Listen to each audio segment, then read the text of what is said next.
Bagi industri pertanian dan makanan, kemudahan pinjaman dana agrofood sebanyak 350 juta ringgit akan diperuntukkan untuk memastikan kelangsungan pengusaha pertanian dan komoditi dalam sektor ini. Selain itu, kerajaan juga akan memperkasakan peningkatan mobiliti tenaga kerja pertanian melalui insentif yang diberikan pada syarikat perintis untuk melatih dan mengajar tenaga kerja untuk menceburi bidang pertanian dan peladangan. Selain itu, pengusaha pertanian bandar juga akan diberi bantuan bernilai RM500 seorang dan RM50,000 untuk setiap komuniti.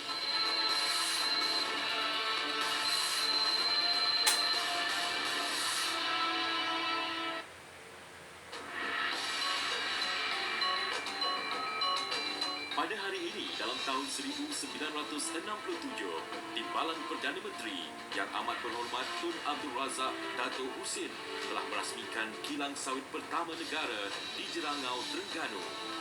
Pembinaan kilang ini telah menjadi lambang suatu perubahan penting kepada perusahaan pertahanan kecil di negeri Terengganu. Kilang yang dikendalikan sepenuhnya oleh anak-anak tempatan ini berkeupayaan mengilang 28 tan buah kelapa sawit sejam dan mampu mengeluarkan 23,000 tan minyak kelapa sawit setiap tahun. Penubuhan kilang ini juga telah dapat meningkatkan pengeluaran minyak kelapa sawit negara selaras dengan hasrat kerajaan untuk menjadikan Malaysia sebagai sebuah negara pengeluar minyak kelapa sawit yang unggul.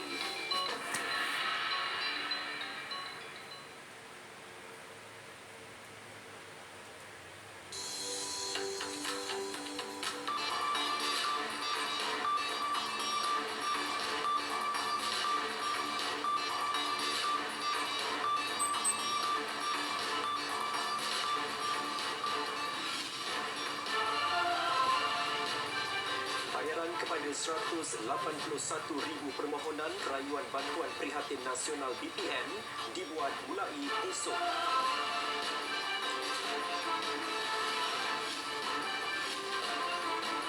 Persiapan rapi penuhi SOP pembukaan semula 2,440 sekolah menengah ambil kira keperluan dan persekitaran.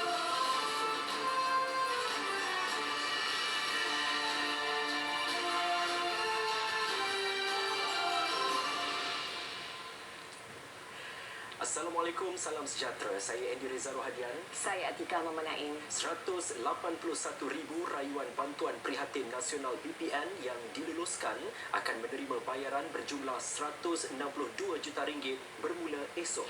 Mengumumkannya menerusi sidang video di Facebook, Menteri Kewangan Tengku Datuk Seri Zafrul Tengku Abdul Aziz berkata, proses pembayaran diawalkan berbanding jadual asal hujung bulan ini.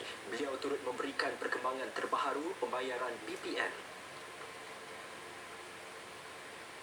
Antara 12 hingga 19 Jun, sebanyak 40 juta telah dibayar kepada 40,000 penerima BPN melalui bayaran secara tunai di cawangan-cawangan BSN seluruh negara.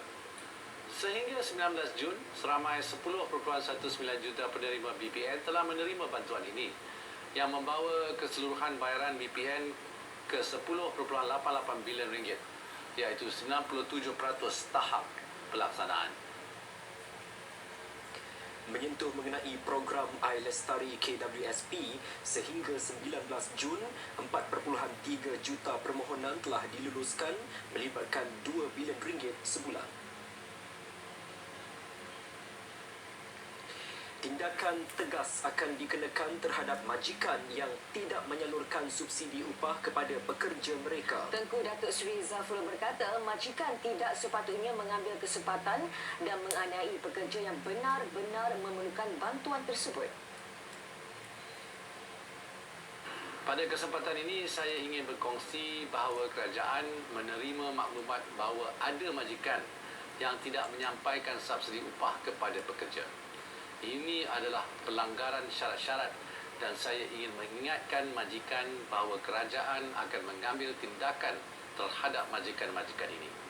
Saya berharap bantuan rangsangan ekonomi ini tidak disalahguna dan majikan lebih bertanggungjawab.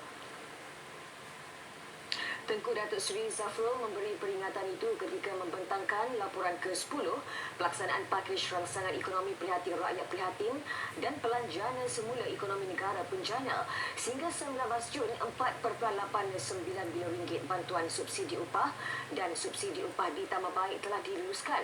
Pertukaran disalurkan kepada 303,596 majikan dan akan memanfaatkan lebih 2.4 juta pekerja. Program sama turut berjaya menyelamatkan 2.4 juta pekerjaan setakat ini. Menerusi laporan subsidi upah yang diperluas serta pembukaan hampir semua sektor ekonomi, kadar pengangguran disasar bertambah baik terutama pada suku ketiga dan keempat tahun 2020 berbanding 5% ketika ini.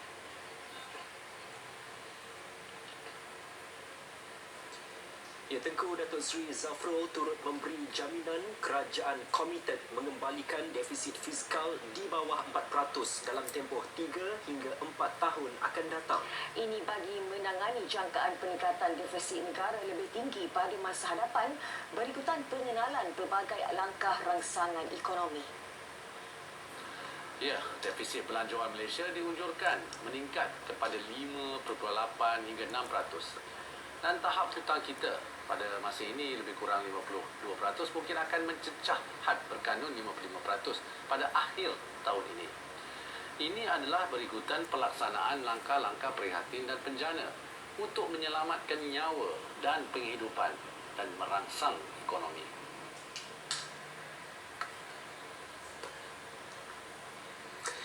Saudara, esok tibalah detiknya semua sekolah di seluruh negara dibuka semula, melibatkan pelajar-pelajar tingkatan 5 dan 6 yang akan menduduki peperiksaan awam dan antarabangsa. Selepas hampir 3 bulan ditutup, normal baru bakal melatari sesi baru sejajar pematuhan terhadap prosedur operasi standard SOP Perintah Kawalan Pergerakan Pemulihan PKPP. Ya, hari ini pihak sekolah giat melakukan persiapan akhir bagi memastikan semua garis panduan yang ditetapkan Kementerian Pendidikan tidak diingkari. Wartawan Ravin Sanmugam ada butirannya.